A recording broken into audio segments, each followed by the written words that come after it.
কারণ শুকরগুজার বান্দা যারা, তাদেরকে আল্লাহ বেশি ভালোবাসে। সুবহানাল্লাহ বলবেন না?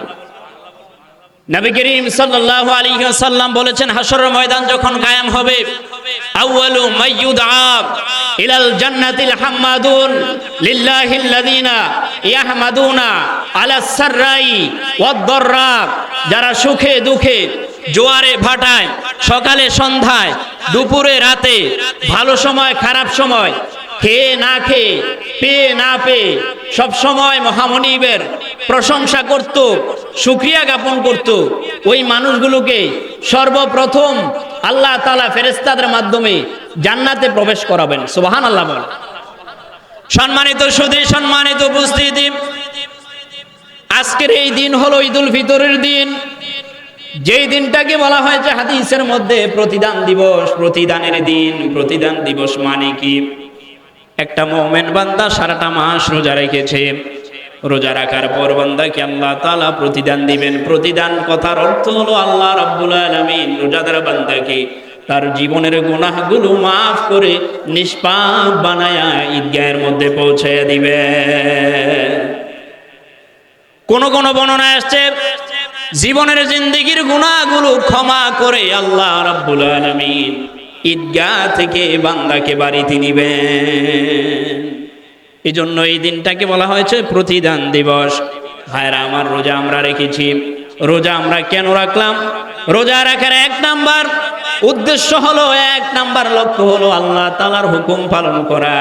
আল্লাহর হুকুম হলো, ইয়া আইয়ুহাল্লাযীনা আমানু কুতিবা আলাইকুমুস সিয়ামু কামা কুতিবা আলাল্লাযীনা মিন ক্বাবলিকুম লাআল্লাকুম তাত্তাকুন।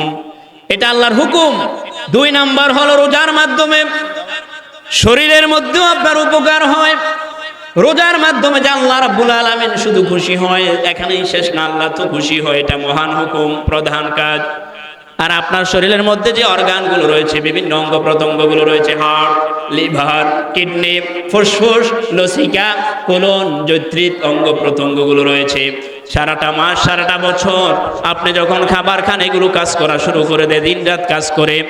ভাইরা আমার, বিজ্ঞানীদের গবেষণায় বলা হয়েছে, অ্যানালাইসিস করে রেজাল্ট পাওয়া হয়েছে, মানুষ যখন 11টি মাস খাবার খায়, তার হার্ট, লিভার, কিডনি, ফুসফুস, লসিকা, কোলন, যকৃৎ, বিভিন্ন অঙ্গ প্রত্যঙ্গগুলো, দেহের মধ্যে যে অর্গানগুলো আছে সবগুলো কাজ করা শুরু করে দেয়, দিন রাত কাজ করে। আর বান্দা যদি সুস্থ থাকতে চায়, তাহলে আবশ্যক একটা কাজ, আবশ্যক একটা দায়িত্ব হলো এগুলো ভালো থাকার জন্য মাঝে মাঝে খাদ্য বিরতি দিতে হয়, যেটা রোজার মধ্যে আমরা খুঁজে পাই। বলেন সুবহানাল্লাহ। রাশিয়ার একজন শরীর বিজ্ঞানী তিনি বলেছিলেন যে কোনো মানুষ যদি সুস্থ থাকতে চায়, তাহলে 3টা নিয়ম সে ফলো করবে, তাহলে সারা জীবন সে সুস্থ থাকবে, অসুস্থ হবে না। 3টা নিয়ম কি? 1 নাম্বার হলো প্রচুর পরিমাণে ব্যায়াম করা, 2 নাম্বার হলো প্রচুর পরিমাণে পরিশ্রম করা, 3 নাম্বার হলো মাসে কমপক্ষে 1 দিন রোজা রাখা। সুবহানাল্লাহ, সুবহানাল্লাহ। বান্দা যদি রোজা রাখে, আপনার দেহের মধ্যে যে অর্গানগুলো আছে, আপনি সারা দিন কাজ করতেছেন, খাবার খাইতেছেন, এগুলো কাজ করতেছে, কোনো শান্ত নাই, কোনো বিশ্রাম নাই। এই জন্য আপনি ভালো থাকার জন্য আপনি মাঝে মধ্যে খাদ্য বিরতি দেওয়া এটা দরকার। তা সুতরাং বুঝলাম যে রোজার মাধ্যমে আল্লাহ তো খুশি হয় বটে, তার সাথে সাথে আপনার শারীরিক উপকারও হয়। সুবহানাল্লাহ বলবেন না? রোজার মাধ্যমে আরেকটা উপকার হলো, নবীজি বলেছেন, লিকুল্লি শাইইন যাকাতুন ওয়া যাকাতুল জাসাদিস সাওম। প্রতিটা জিনিসের এক একটা যাকাত আছে, আর দেহের যাকাত হলো রোজা রাখা। এখন প্রশ্ন হতে পারে, হুজুর দেহের আবার যাকাত হয় কিভাবে? দেহের আবার যাকাত কিভাবে? দেহের মধ্যে আল্লাহ কি দিলেন? আপনার দেহের মধ্যে আল্লাহ রাব্বুল আলামিন আপনার দেহের মধ্যে অনেক কিছু দিয়েছেন। আল্লাহ বলেন, বান্দা তুমি বান্দা সম্পূর্ণ দেহের ওজনটা তোমার পায়ের মধ্যে বড় হবে। তোমার দেহের মধ্যে 206টি হাড় রয়েছে। এই 206টি হাড়ের মধ্য থেকে আমি আল্লাহ বাছাই করে ফিমার নামক সবচাইতে মোটা হাড়টা তোমার পায়ের মধ্যে লাগাই দিলাম, যেন তোমার পা সম্পূর্ণ দেহের ওজনটা বড় করতে যাইয়া আনইজি ফিল না করি। ও বান্দা, তোমার 2 চোখের মধ্যে 13 কোটি ক্যামেরা, 26 কোটি ক্যামেরা আমি আল্লাহ দিয়ে দিলাম। ও বান্দা, তোমার মেমোরির মধ্যে 10 লক্ষ জিবি, প্রায় এর চাইতে আরো অনেক গুণে বেশি। বিজ্ঞানীরা আনুমানিক একটা ধারণা করেছেন, অনেক বড় মেমোরির সেটআপ আমি আল্লাহ তোমার ব্রেনের মধ্যে দিয়ে দিলাম। ও বান্দা, তোমার জিহ্বার মধ্যে টেস্ট রিসেপ্টর 1000 দিয়ে দিলাম। বান্দারে, তোমার হাতের মধ্যে 18টি জোড়া, 2 হাতের মধ্যে আমি আল্লাহ 36টি জোড়া দিয়ে দিলাম।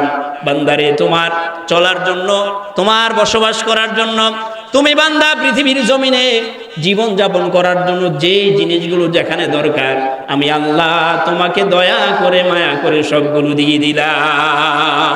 বান্দা, তুমি পৃথিবীর মধ্যে এসেছো কিভাবে? তুমি 7টা স্তর ভেদ করে পৃথিবীতে এসেছো। সুলালা, নুতফা, আলাকা, মুদগা, ইজামা, লাহমা, রূহ, 7টা স্তর ভেদ করে পৃথিবীর মধ্যে তুমি এসেছো। আসার পর বান্দা তুমি কি খাবে সেই চিন্তাটা আমি আল্লাহ করেছি। তোমার মায়ের স্তনের মধ্যে দুধের ব্যবস্থা করেছি।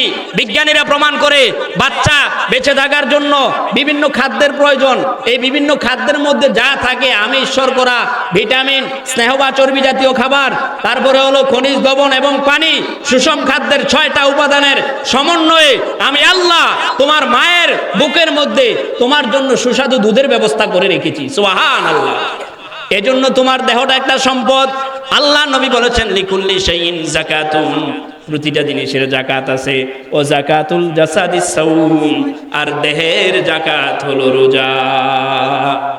তাহলে আমরা বুঝলাম এই দেহের যাকাত আদায় হয়ে যায় রোজা রাখার মাধ্যমে।